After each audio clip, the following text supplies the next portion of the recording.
Coming up today on YOLO, Texas. I am so excited. As a private pilot, I get to fly a T6A Texan. All our recipes are time tested. My family's been doing this for hundreds of years. The names of all your wines are hilarious. Yeah. Who comes up with that? Oh, everyone, it's a group effort. No. Join us on our trip across Texas.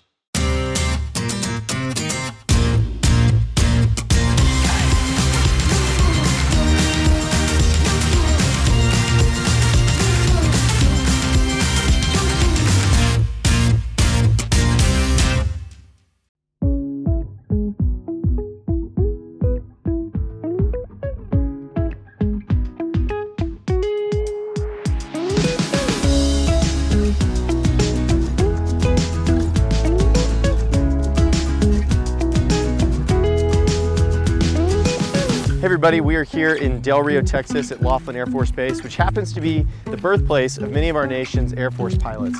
I am so excited. As a private pilot, I get to fly a T6A Texan. But first things first, I've got to do a little bit of training and go try on a flight suit, which I'm also very happy about. So let's go do that.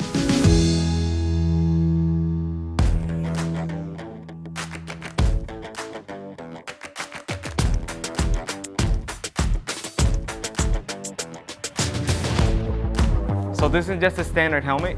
Now on your helmet, you're gonna encounter a oxygen mask. So this oxygen mask has an inhalation-exhalation valve and is comms capable. The T6 is equipped with 2 of these Martin Baker Mark 16 seats. And they have a whole ton of connections to keep them secure in the aircraft and secure during the ejection sequence. Do many of the pilots that you guys train wear cowboy boots for the training? Probably not typical. Probably right? not, though. So we're pretty much going to simulate you hanging from a parachute right now. Okay. Is that all right? All right, works for me. All right, now slowly sit down, make sure you're actually caught into place. All right. Once you're looking at that, you're looking at the terrain, make sure you're not gonna land into any like cows or cactuses, right? You wanna avoid those at all costs. Reach up, grab those red toggles. All right. And you're steering into what? Into the wind. Into the wind, that's correct. Yeah. Hey, how's it going? So starting off with a flight suit. So you will be issued a flight suit. When it comes to boots and flight gloves, you wanna make sure that you have designated non-steel toe boots and you wear your flight gloves at all times correctly.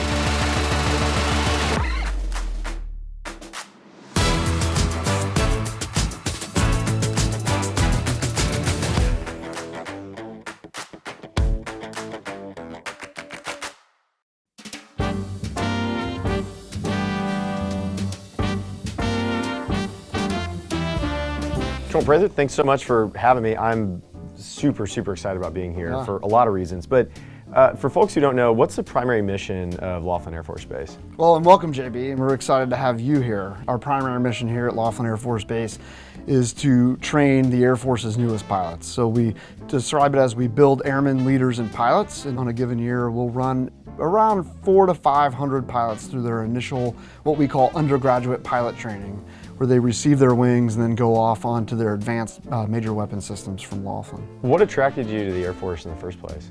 To be honest, I think most of us that are of my age would lie if we said that somehow Top Gun didn't influence us to some degree. So I was going to say, the last time I wore something like this was to a Halloween party. And you were Maverick or something like that? Yeah, that's exactly. right. Yeah. So certainly at a young age, I just had this desire to fly. My dad was actually in the Army Air Corps. So there was certainly a family influence there, but going through high school, some other opportunities, and I'm very grateful they did present themselves, and I was able to enter the Air Force and become a pilot. What are the primary planes that you guys train in here? So what we'll do is when folks arrive, they'll enter into 3 phases. It takes about 12 months for a student pilot that comes to Laughlin Air Force Base. That first phase is ground school. So they'll do a number of academic classes, they'll do a number of tests, and then they enter phase 2, which is the T6, which is our primary trainer here, and it is across the Air Force. And then when they complete that, they'll track to one of 2 other airplanes, primarily. The first one is the T-38, which is our fighter bomber track, again, another 6 months. Or they'll go to the T-1, which is where our tanker transport pilots will go. Advanced navigation, advanced cross-country, advanced instruments. before they go off to any number of aircraft, whether that be tankers, large cargo aircraft, etc. So, you know, being based here in Del Rio, I mean, do you get off base much to get around the city? We do. All these great things that you hear about Del Rio, whether it's the wild game dinner or the Fiesta de la Amistad or any of the number of these events. There weren't as many of those last year, unfortunately, for understandable reasons. But the Military Affairs Association, our civic leaders, the people of Del Rio are some of the nicest people that we've ever met in our 22, 23-year career. Well, I really appreciate you taking the time to give me this background, and seriously, I'm itching to get up in this plane. I'm ready to wrap this thing up so I can get out there, but I appreciate everything you're doing for us. For the country, this being the engine of a lot of the pilot creation is a pretty cool mission, so thanks so much for the time. Yeah, thanks JB, and great to have you here, and I look forward to seeing you after the flight. Thanks so much. Awesome, great, Yeah, thanks for appreciate being it. here.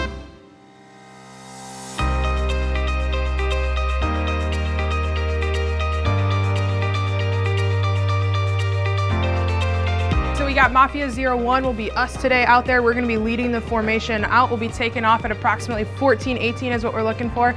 And then we have Mafia 02, which will be Trigger and Low-Key flying with us out there today. Don't bring any explosive things. That's probably a good idea. Cool. Or alcohol. Don't bring that. Cool. So 3, 2, 1. Yep, that was good. Any burning questions right now? I don't think so. All right, I'm super excited. Should be fun. Really excited. Yeah, you should be. It'll be a lot of fun. We'll get to go upside down and do the fun stuff.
I never thought I'd get to fly in one of those, so we did a bunch of turns, we did a couple loops. I got some stick time, which was great.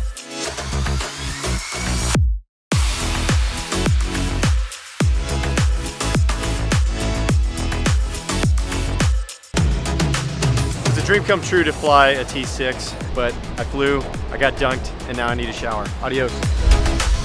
Up next, we head to a New York restaurant right here in Texas. In Houston, there's thousands of places to eat. However, I love coming to this Houston staple. All right, Ziggy, holy cow, this looks and smells amazing. Can you tell me what we have here today? Okay, well, what we have is some of our famous hits over here. Okay. We have a #1 there, which is corned beef and pastrami. We cure our own corned beef and pastrami here and smoke it. We use a hardwood smoke on our pastrami, and you can taste the difference. Okay. Can I dig in right now? Yeah, oh my God. no, just don't. Yeah, don't look. Just throw so, it in. is there a way Look, I need to I'll do tell this, you or this. just kind of keep? You just feel committed, Okay. and you go for it with 2 hands. So this is definitely, y'all, a two-handed sandwich. Yes, 2 hands. Okay. And then you just go dig, in. go in, Okay. go for it. Go for it. Ziggy, okay. That's it. Go. Dig Oh, in. good bite. There it is. It's All right. amazing. Wow. So I am a huge potato fan. Like, papas are my calling. You're gonna love it. It is a potato pancake. That's the best description. Well, it's a latte, we call it, but yes. We've been here now 22 years. My family has been in the delicatessen restaurant business for 3 generations. Wow. We had the first delicatessen on Broadway called the Rialto Delicatessen Restaurant. And me personally, I've operated, besides New York, I've operated in Los Angeles on Sunset Boulevard. For many years, we had Ziggys Delicatessen restaurant. Wow, so this is like a family business, and you guys have a ton of tradition here, Yes. I would assume. And hopefully my kids, when they get older, they will come into my business so we can have a fourth generation, which would be very, very nice. That's incredible. This is a staple here in Houston. What's the history behind it, and why is it so special? Well, we came here 22 years ago, and people were expecting something better because there's a substantial Jewish community here.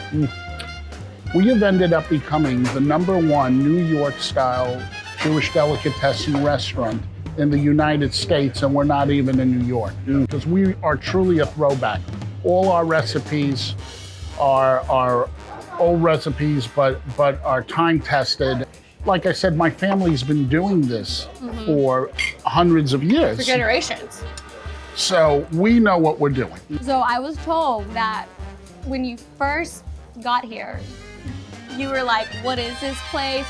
What is this town? Yeah, well, but then you stayed. Yeah, so why is that? Why is it's Houston so true. special? When I was coerced, when they first asked me, someone asked me, you know, would you like to come to Houston, Texas? And I was like, Houston, Texas? I said, are they going to like this food? Are they going to enjoy it? I cook pretty traditional, and I don't want to water it down.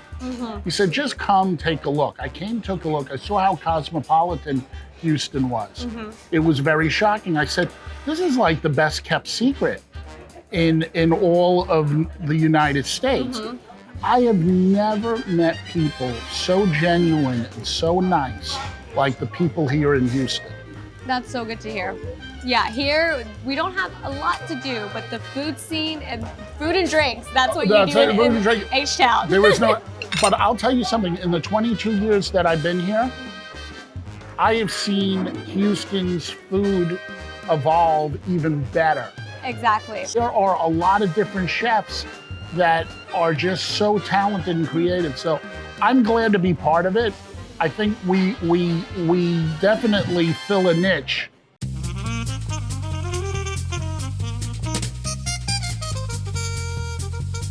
Are you ready for dessert? So ready. Okay, no problem. So we're gonna clear this up, and then we're gonna get someone to bring us some dessert. All right. Okay?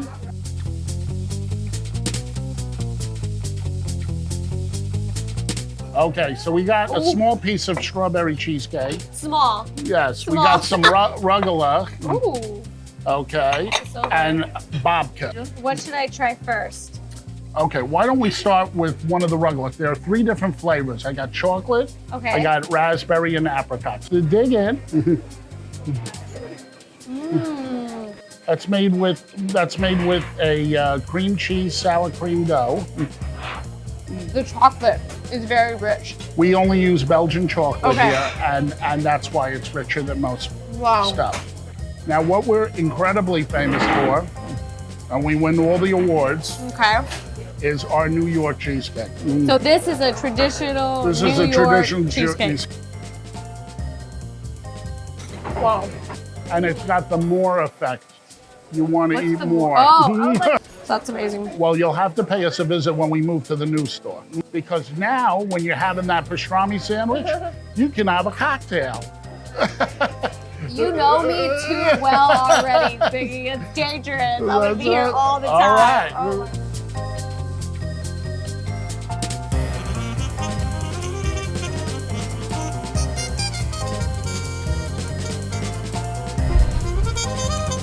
Coming up, we head to the Hill Country to visit a vineyard with a spooky twist. Hey y'all, we are in Dripping Springs where we are at one of the newest tasting rooms in the Texas Hill Country. Graveyard Vineyards has a headstone dedicated to every wine you can think of. From sparkling to Cabernet to even a chocolate dessert wine, there is something to scare up your palate here at this Lone Star tasting room. Graveyard Vineyards is a very unusual name. It is. It comes from our winery where we make the wine. It's got a cemetery on it with all the grapes around it. And when we were naming the winery, we decided to kind of just embrace it, and it's kind of become our theme, and we like to have fun with it. I was looking on your website, and the names of all your wines are hilarious. Yeah. Who comes up with that? Oh, everyone, it's a group effort. My family owns it, so my mom and dad, they'll think of it, I'll think of it, my brothers, sisters, I mean, everyone has a little bit of input into it. And What's your favorite one so far that y'all named? oh, you know, the simple ones, Mortal's Inn, that's a good one. Ancient Rituals is a cool one. Yeah. There's so many, it's hard to choose. There's so many, I know. I was scrolling last night. I was like, this is so cool. Y'all are based in California and y'all have a tasting room here in Texas. That's right, yeah. Can you tell us how y'all made that jump? Over the years, we've been there 15 years and we have a lot of club members from Texas. They come to taste wine and Paso Robles. They talked to us, they said, come check out the Texas wine country. And we did, and we liked it, and we decided to join in. That's the story, yeah. Are you going to produce a Texas wine? Yeah, we'll do it. I'll do a Texas wine. I really like some of the Tempranillos, Tenants. You mentioned y'all have a wine club. How does somebody join this wine club? It takes absolutely nothing to join it. There's no fees. You get a discount and you get your wine, basically. Well, I am very excited to taste some of your wines. So do you mind if we go do that right now? Let's do it.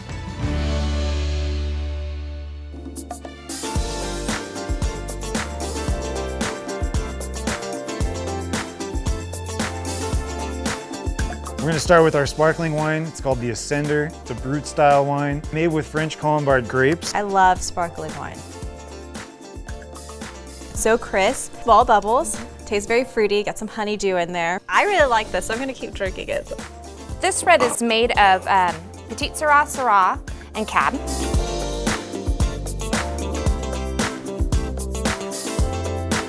I'm not a big red drinker, but I really like this. That is the crowd pleaser.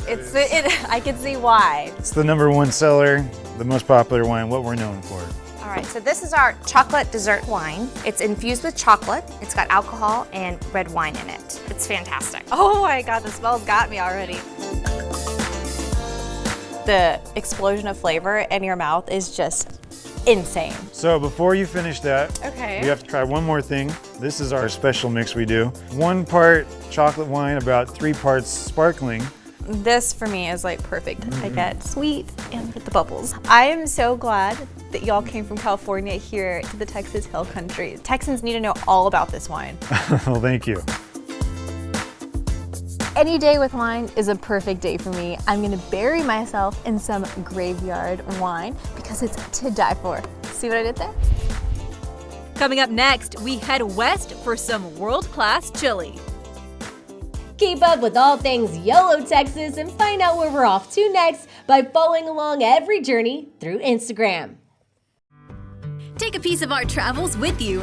On your next adventure, shop our exclusive store for shirts, mugs, and even masks to celebrate what it means to be a true traveling Texan. Head on over to YOLOTX.com for all things YOLO Texas. We'll see y'all on the road.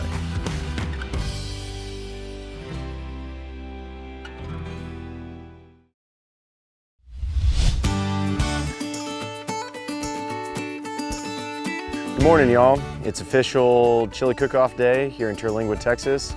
People started cooking about 8 o'clock and turn-ins at high noon, but first, we're gonna get some omelets. Old cowboys used to do it in a plastic bag in the desert. A little bacon, some onions, a bit of jalapeno. All right. Now we seal it all up, take it down to the water to boil. This is called cowboy camp. So we came over here to kind of get away from people, and now everybody comes here. Lauren K. Really good. This thing's fantastic. The best part is I didn't have to cook it.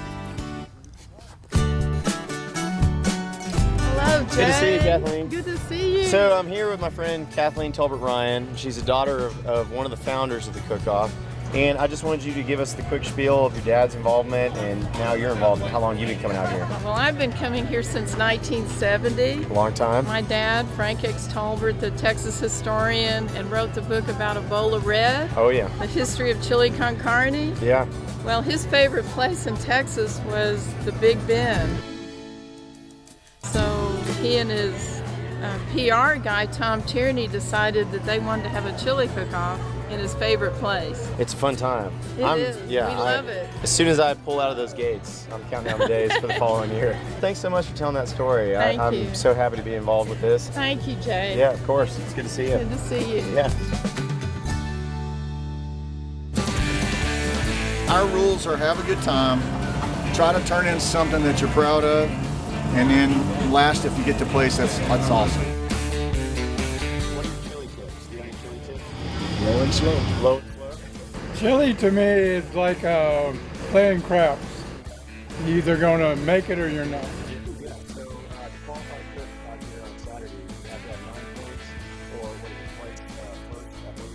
Yes, if you get a first, you automatically qualify. Yeah. If you get a first out here, you're qualified for live. Yeah. And but you have to have 9 points. So 9 I had to hit a bunch of cook-offs, you know. Yeah, accumulate them. Yeah, to get my 9 points.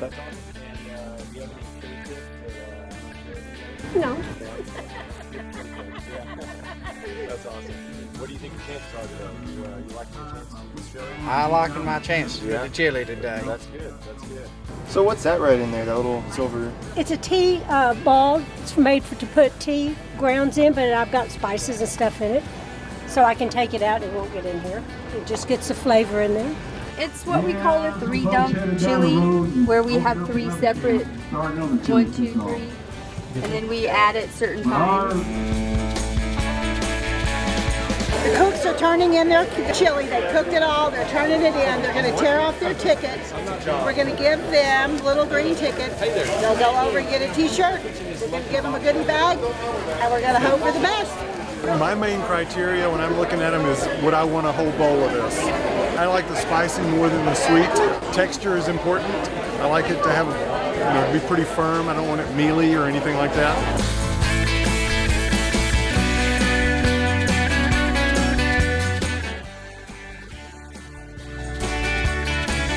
So I judged 25 chilies. I'm pretty full. Not sure who the winner is, but I feel like a winner because I got to eat a lot of chili, drink a lot of tequila, and now I'm going to stumble my way back to camp. So we'll see y'all later.